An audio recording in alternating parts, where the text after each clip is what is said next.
Defence sector में भारत ने बड़ा कदम उठाया है। मंगलवार को रक्षा मंत्री राजनाथ सिंह ने एडवांस्ड मीडियम कॉम्बैट एयरक्राफ्ट यानी कि एमका कार्यक्रम के एग्जीक्यूशन मॉड्यूल को मंजूरी दे दी है। इस प्रोजेक्ट के तहत भारत अपना स्वदेशी 5वीं पीढ़ी का एडवांस्ड फाइटर जेट विकसित करेगा। एमका विमानों को तैयार करने का जिम्मा एरोनॉटिकल डेवलपमेंट एजेंसी यानी कि एडीए के पास है।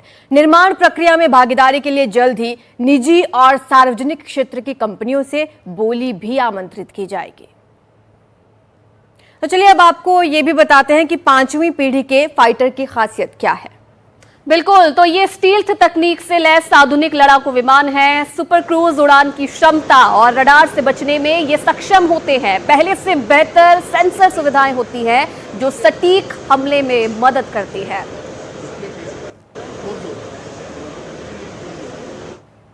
और चलिए अब आपको ये दिखाते हैं कि आखिर एएमसीए यानी कि एमका भारत का कितना ताकतवर होगा। आपको बताते हैं कि इसकी रफ्तार क्या होगी। 2500 किलोमीटर प्रति घंटे तक की इसकी रफ्तार रहेगी।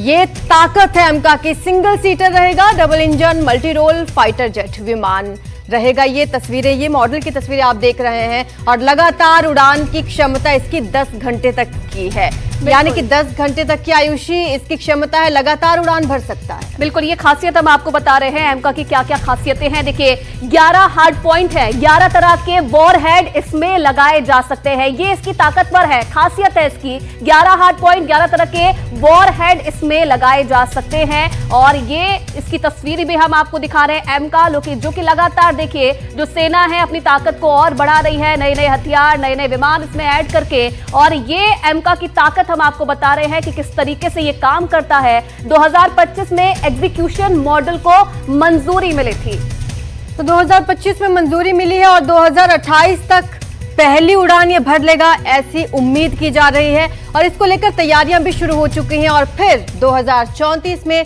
इसे भारतीय वायुसेना में शामिल कर दिया जाएगा, ऐसी उम्मीद जताई जा रही है। बिल्कुल, तो चलिए अब आपको बताते हैं कि दुनिया में किन देशों ने अपनी 5वीं पीढ़ी के फाइटर्स किन किन देशों में मौजूद हैं। अमेरिका का सबसे पहला नाम इसमें आता है। F-22 Raptor, F-35 Raptor America के पास है, यानी कि 5वीं पीढ़ी के ये फाइटर है। और चलिए अब रूस की बात कर लेते हैं। रूस के पास भी फाइटर जेट है, 5वीं पीढ़ी के फाइटर जेट Su-57 रूस के पास अभी मौजूद है। और इसी कड़ी में चीन के पास J-20 है, J-35 एयरक्राफ्ट है, ये फाइटर जेट है। बिल्कुल, उसके बाद नाम आता है तुर्की का। तुर्की के पास कान यानी कि KAAN नाम का फाइटर जेट है, 5वीं पीढ़ी के फाइटर जेट है। और वो देश है जिनके पास 5वीं पीढ़ी के फाइटर जेट है। इसके बाद नंबर आता है साउथ कोरिया का काई KF-21 और इसका निर्माण अभी जारी है और जल्दी से पूरा किया जाएगा।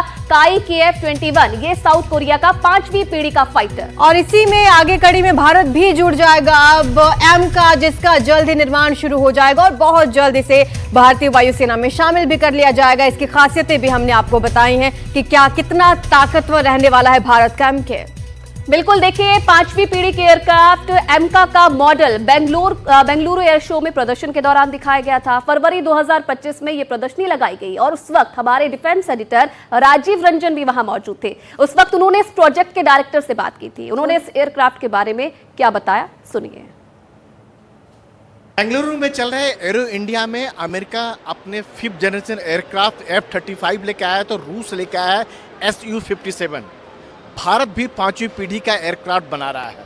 इस बारे में और बातचीत करने के लिए हमारे साथ है एमका यानी एडवांस मीडियम कॉम्बैट एयरक्राफ्ट के प्रोजेक्ट डायरेक्टर कृष्णा राजेंद्रन। क्या खास है हमारा बताएं sir 5th generation aircraft. 5th generation aircraft को is the different aircraft altogether. ये क्या है मतलब एयरक्राफ्ट उड़ाया तो एनिमी एयरक्राफ्ट डिटेक्ट नहीं होना है। Okay, it should not be detected by the enemy radar. That means when I am coming to your house you should not see me, then only whatever I wanted to do I can be able to do it. So that is the key of this particular aircraft. और इसके सारे weapon system वगैरह सब इसके जहाज के अंदर ही रहेंगे, इसके बाहर से दिखेंगे।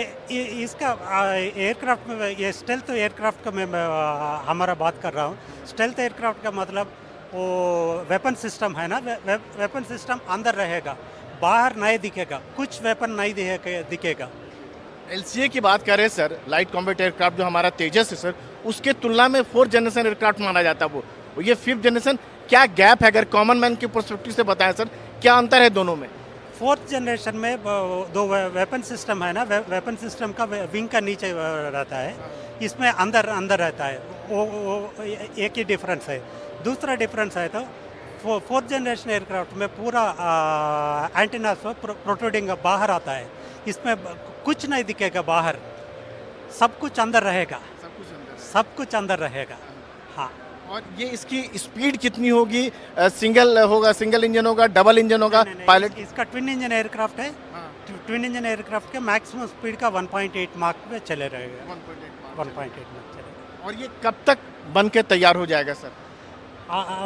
हम अभी 2025 में था, 2027 एंडिंग को हम जिस एयरक्राफ्ट को रोल आउट करेंगे और 2028 एंडिंग को हम उड़ेंगे इस एयरक्राफ्ट। ये दुनिया में अभी दूसरे जो 5th जनरेशन एयरक्राफ्ट हैं, चाहे अमेरिका लेकर आया है, F-35 लेकर आया हुआ है, रूस Su-57 लेकर आया हुआ है, चीन भी बना चुका है, चीन तो 6th जनरेशन चला गया, उसके तुलना में अपना जो 5th जनरेशन एयरक्राफ्ट है उसको कैसे देखते हैं आप? ये हमारा एयरक्राफ्ट है, हमारा ये डिज़ाइन को हमारा रिक्वायरमेंट का साथ हम बनाया था।